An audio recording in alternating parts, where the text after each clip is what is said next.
Hello everybody, Mark Schaftlein with you, and this is the Schaftlein Report. It's Thursday's edition, and we're broadcasting from chilly, yet the rain finally stopped Southern California. Happy to have you with us today, and I'd like to welcome my regular guest, Jeffrey Dunetz. Happy Thursday to you. Happy Thursday. I want to think that everyone should get ready for the major American holiday in 2 weeks. Which is probably opening day, I'm guessing. Yes. Opening day. It's the American game. It should be an American holiday. Well, one thing that started today is the NCAA basketball tournament. I know it started 2 days ago with the playing games, but that officially got going. And America's going to be following an exciting college basketball tournament for a couple weeks. So That's true. March Madness. Yeah, March Madness is full swing. Hey, listen, we got some big economic news hitting the tape today, Jeffrey. Lots and lots of economic news. So, folks, we're going to dive into that early in the show here. Look, the main thing that came out of today, the European Central Bank, which is the equivalent of our Federal Reserve, they raised interest rates in Europe 50 basis points. That's a big deal because the central bank in Europe doesn't have a dual mandate like our banks do here. In other words, the Federal Reserve has two goals, full employment, okay, and stable prices. Well, we haven't had stable prices here, but that's why they raised the rates. But in Europe, it's only, their goal is to have stable prices. In other words, fighting inflation. So they raised it 50 basis points. A lot of people were worried about that given the instability, Jeffrey, of Credit Suisse. What do you know? Credit Suisse has stabilized. Most of the European banks, which were down earlier in the day, the stock price has stabilized or even gone up a little bit.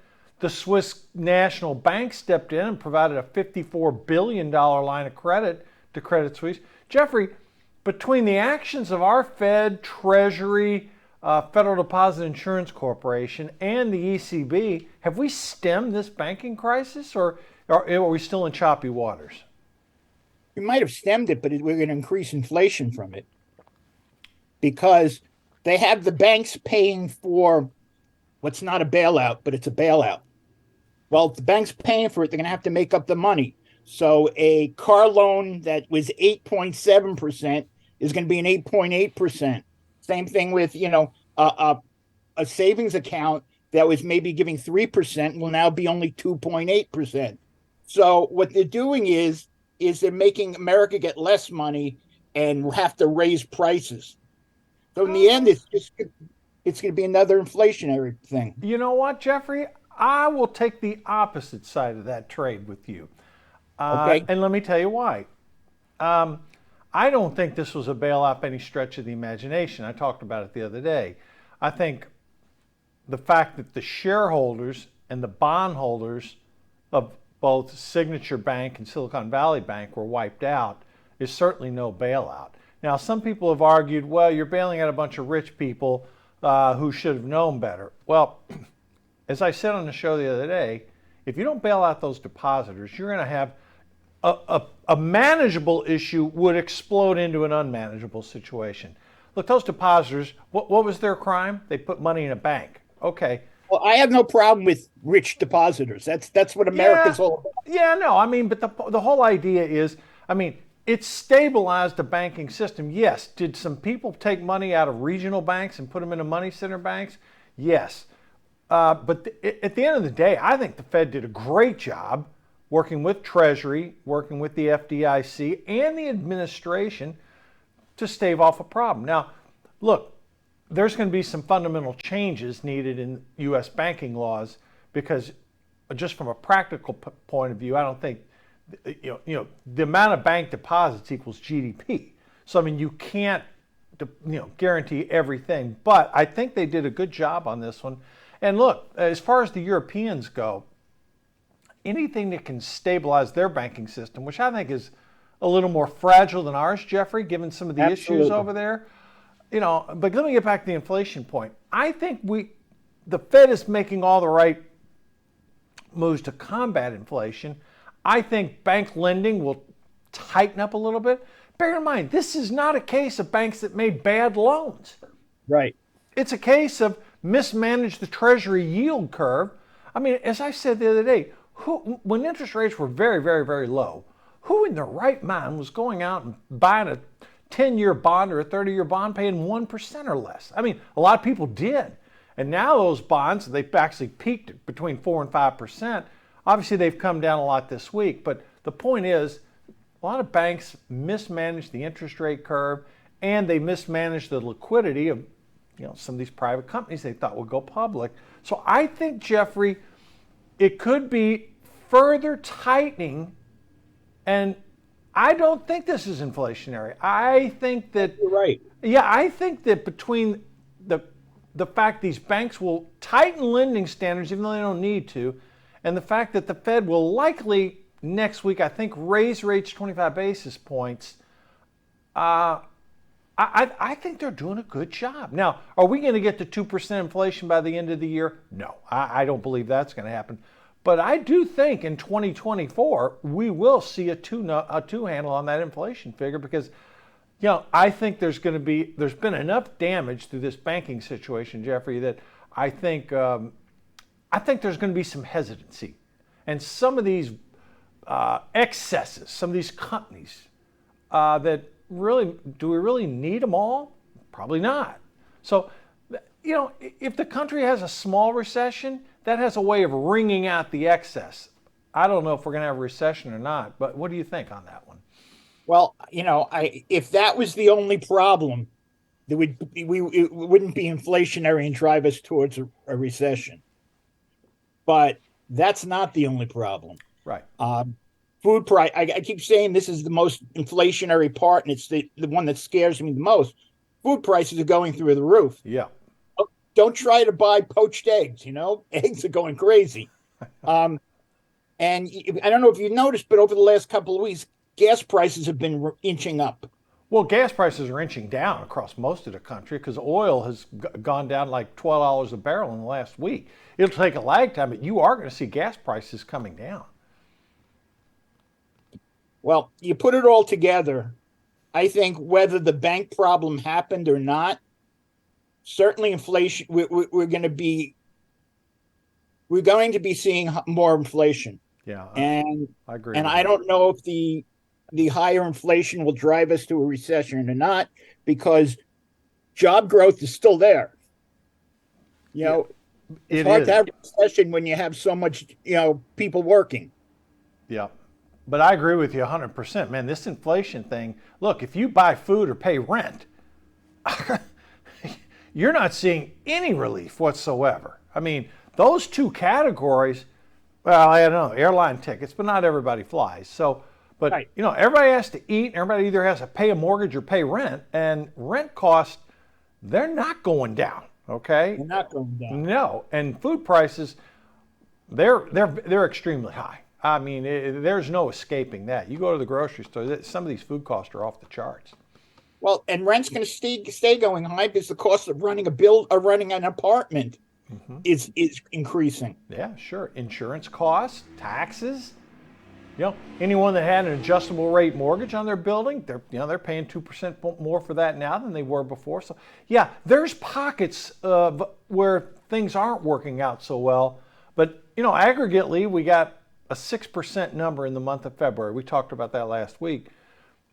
What will March be? I think we're going to have a 5 handle on the March number. I really think the Fed is making some progress, and with some of this disruption in the banking system, I just think people are going to be a little more cautious. I don't have a crystal ball, but I've seen this movie before. You got popcorn? Always. But wasn't overall sales down? Yeah, sales were down. Yeah. Or was it 0.3%? Yeah, it was a small decline in retail sales. That's normally a harbinger of potential issues. Mm-hmm. And, but on the other hand, the Jets are paying a lot for Aaron Rodgers. So have they that deal is finalized? Is it actually finalized now? They've inked the deal?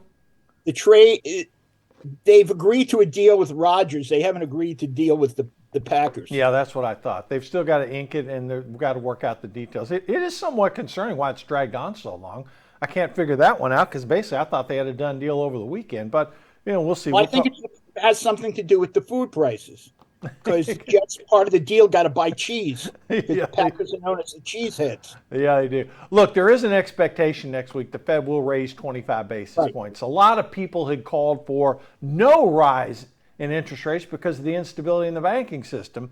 I think the Fed almost, with the ECB today going 50, I think the Fed is given a green light to go 25.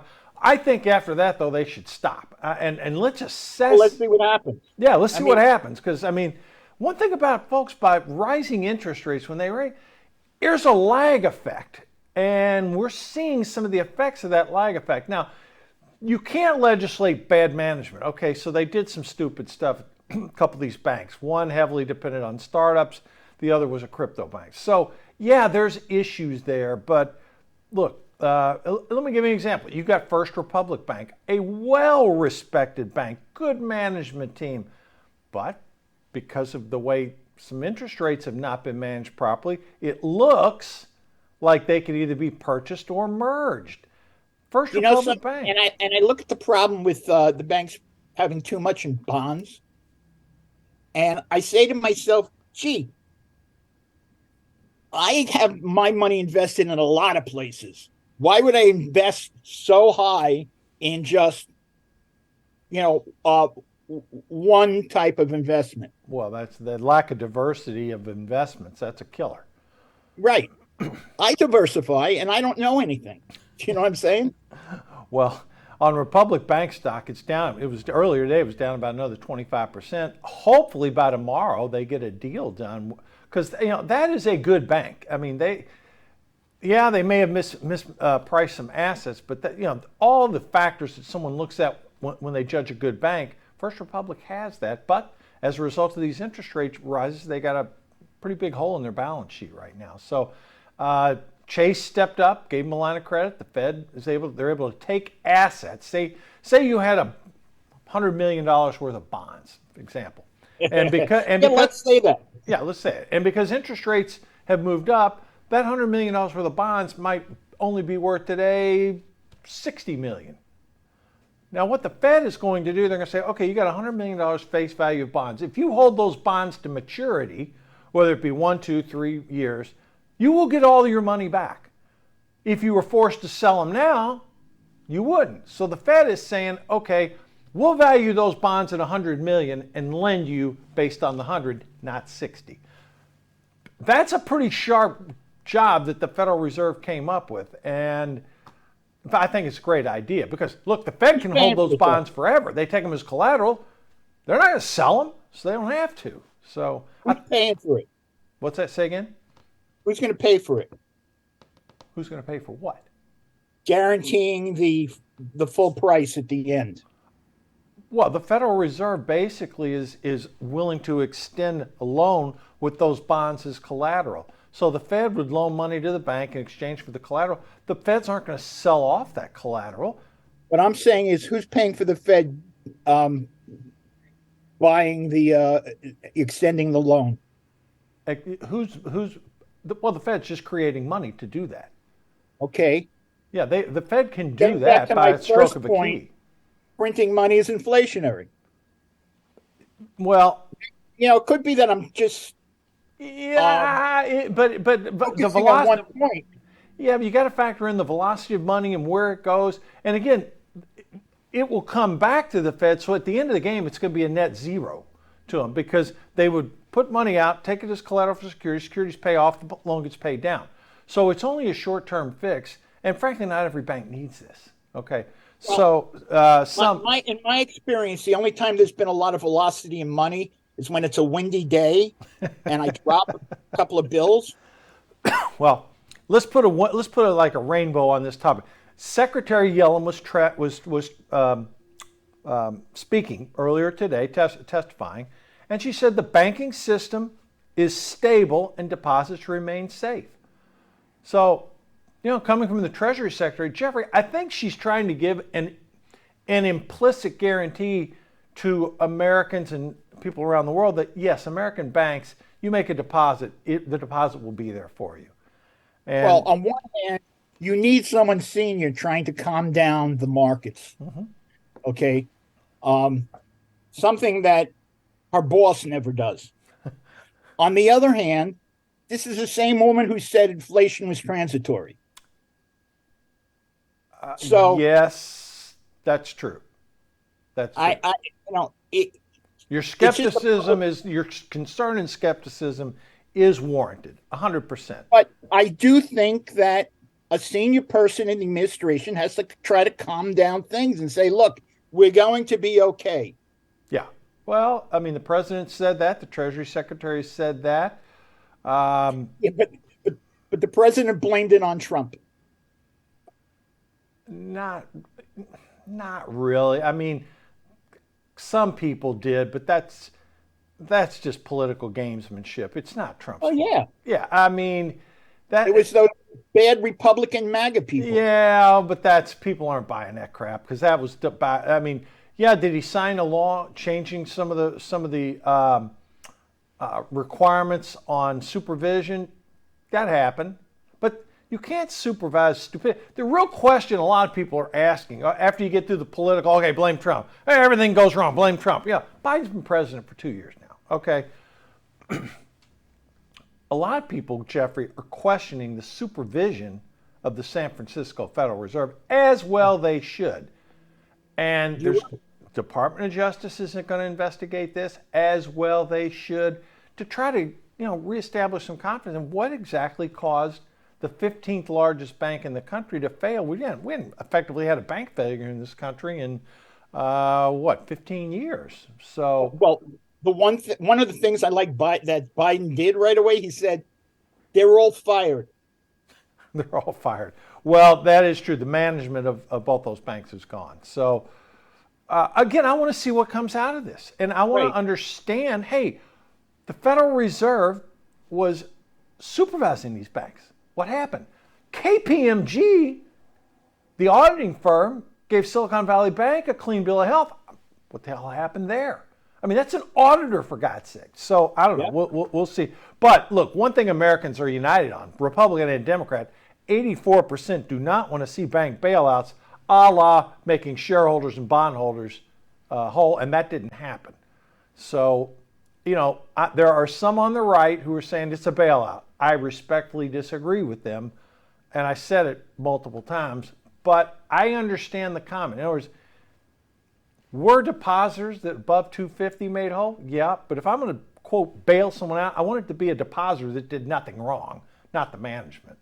So, well, most people put their money in the bank and they do nothing wrong. It's, they're just not putting it in between their mattress. Right. I mean, yeah, you don't want to see that. All right, let's shift in. But when you talk about oversight, remember Bernie Madoff, people was telling the federal government that he was cheating for years, and they did nothing. Yeah, well, amazingly, that took years also, but they recovered like 80 cents on the dollar on Madoff. So, I mean, shockingly. It's interesting. Someone who invested with them came to our house and tried to tell my wife that we should invest in them. This is before he, Yeah. And my wife looked at the numbers. She goes, this can't be real. Yeah, it was too good to be true. Well, folks, normally when it's too good to be true, it is. All right, let me shift something, because I want to talk about this.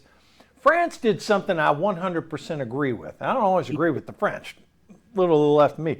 They raised the retirement age from 62 to 64 to help shore up their retirement system.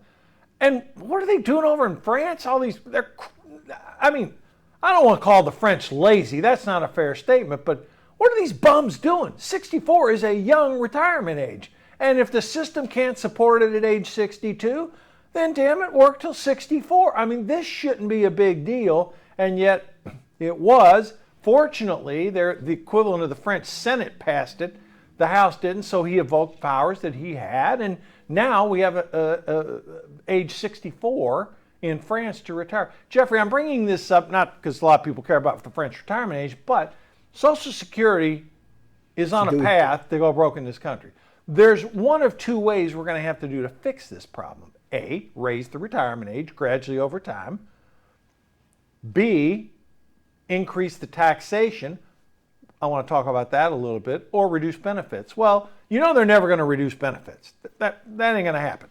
But they could gradually, over a period of maybe a decade, increase our retirement age for younger people, say under the age of 40 right now, to, say 66 within 5 years, maybe 67.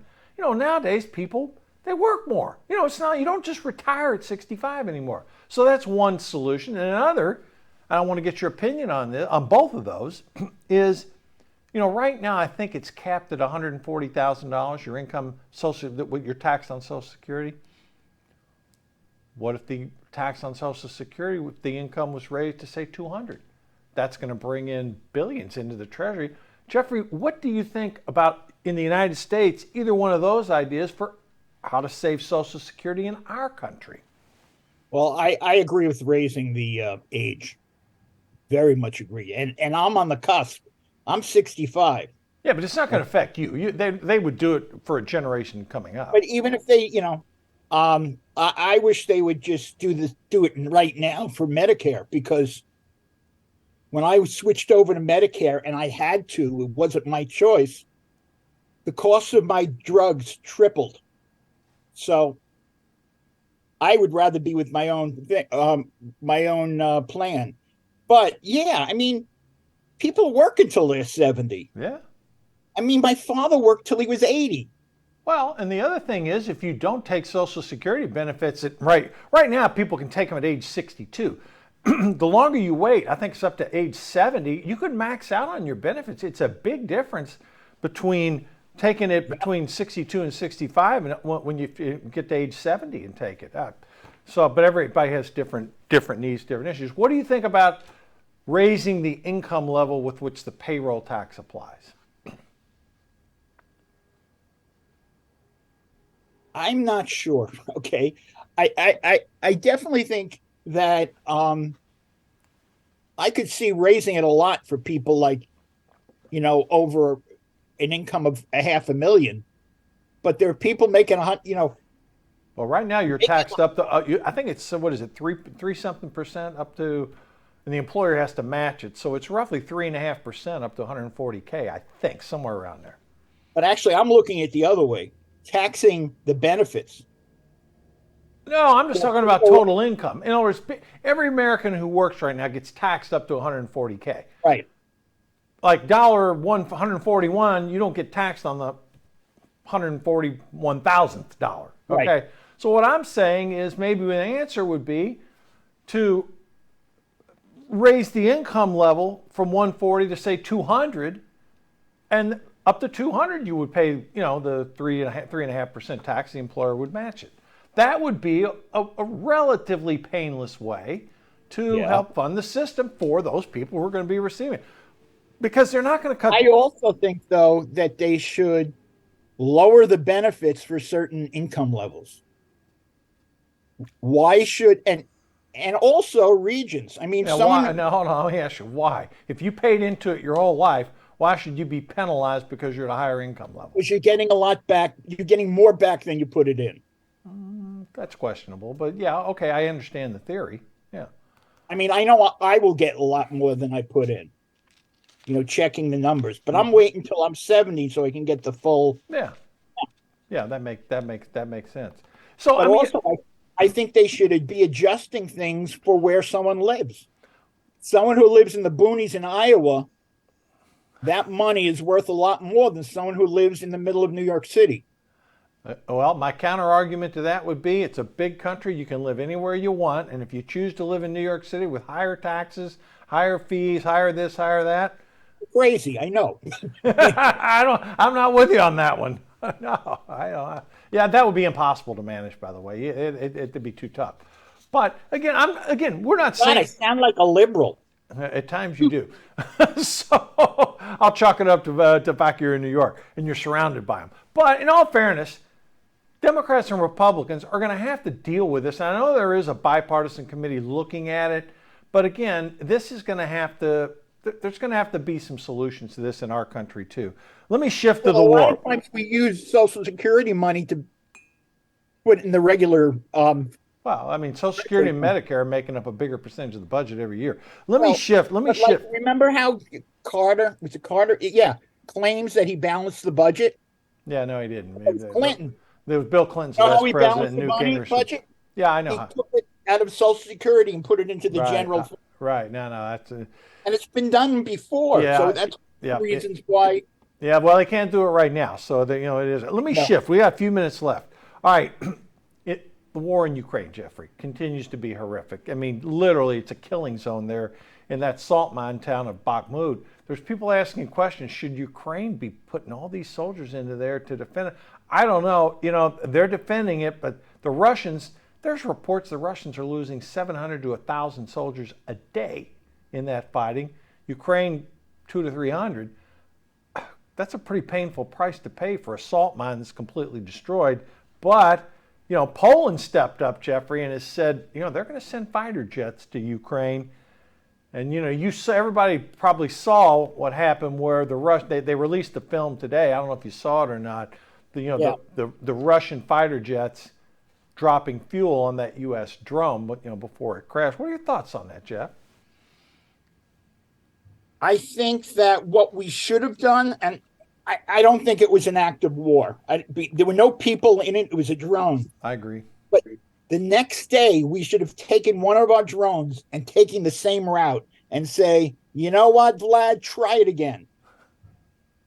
Well, I think they've done that. Actually, what you suggested, we've got them flying, maybe not the exact spot, but they're back resuming normal operation, I believe. But as far as Poland giving the jets, I think should have done it. And I think that Biden is too afraid of upsetting the Russians. I'm reminded of Rambo the Third One, when he turns to his friend and says, he was going into war and he said, are we allowed to win this one? Yeah, I remember that.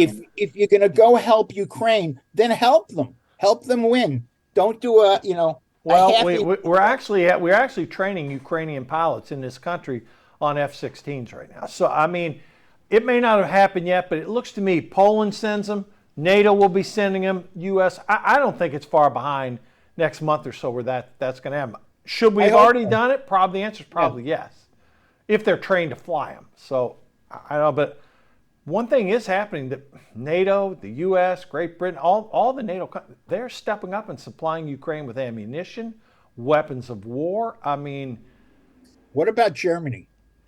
I can't speak for Germany.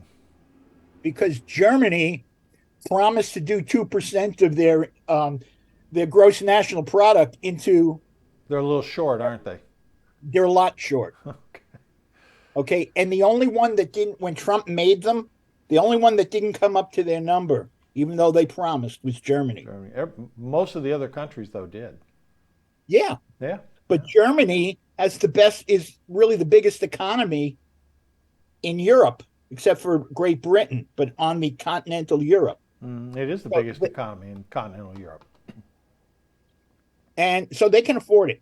Of course they can, and they should be doing that.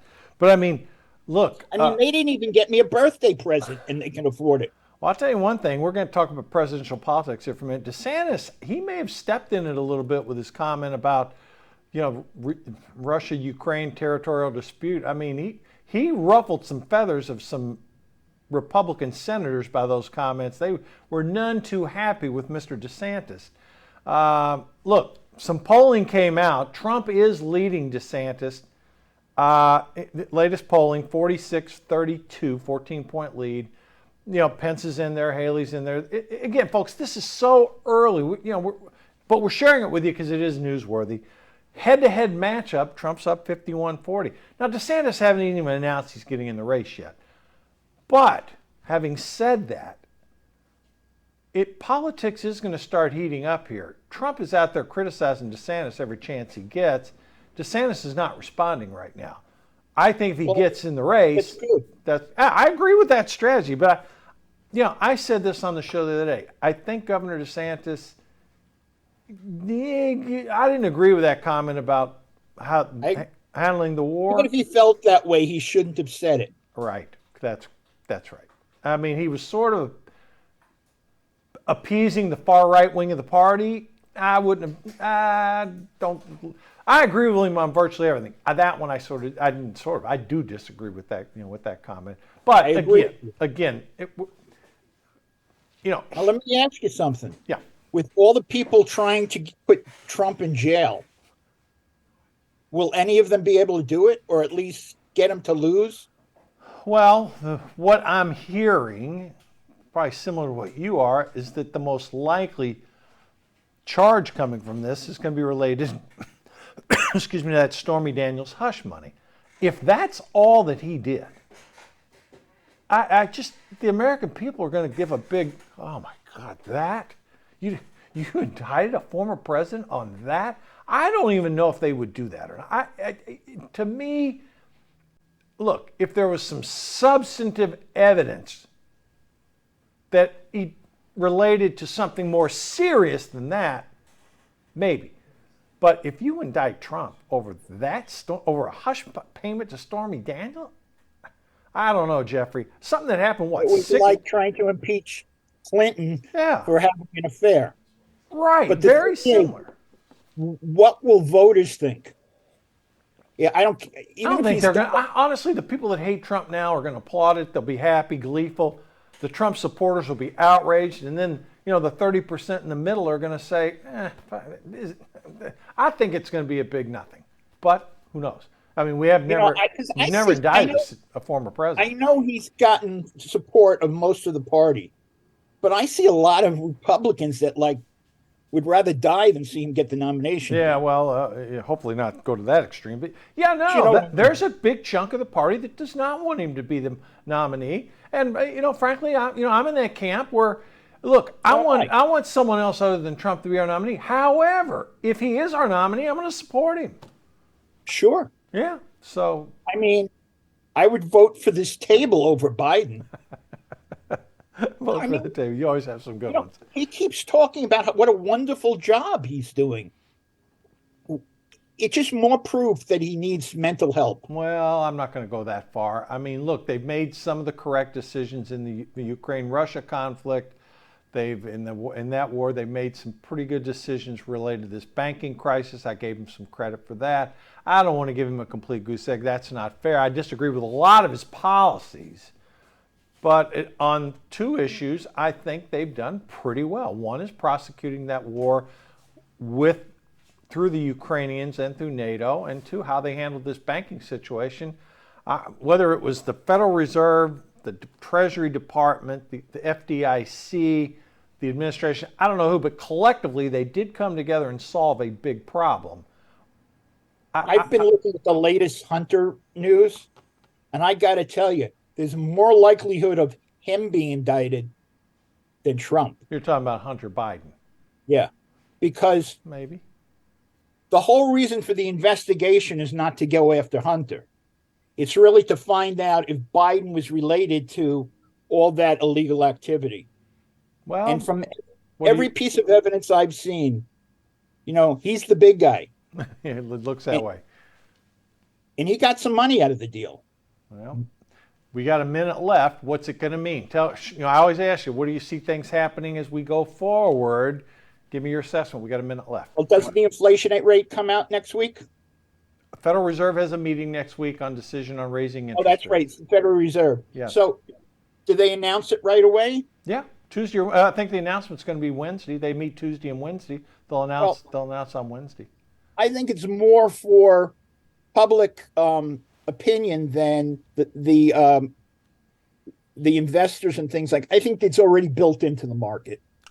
A quarter point increase. Yeah, I think so too. If they do 25 basis points, it's going to be no problem. Yeah, I tend to concur with you on that. And look, I think the stabilization thing, there's still nervousness out there. So have they stemmed a potential problem? Yes, they did.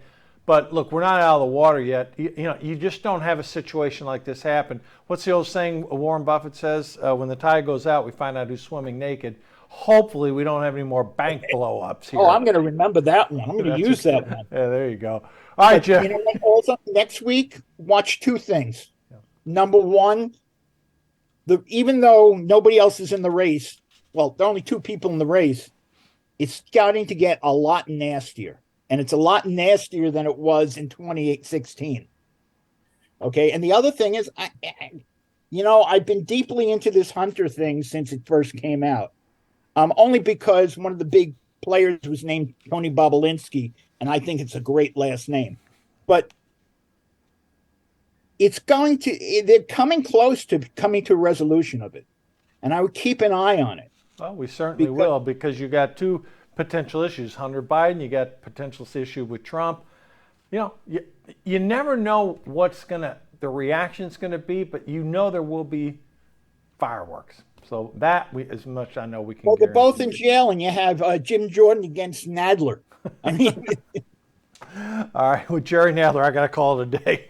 Jeffrey, great talking as always. Great talking to you. Yeah, and we'll keep weekend. You too. We'll keep an eye on things. And folks, as always, we give the Democrats credit when they do stuff good, criticize them when things go bad. We do it on both sides. So we'll cut through the BS, cut through the propaganda, tell it to you straight. Thanks for viewing, watching, listening, wherever you get your podcast this week. We will be back on Tuesday. Have a great weekend.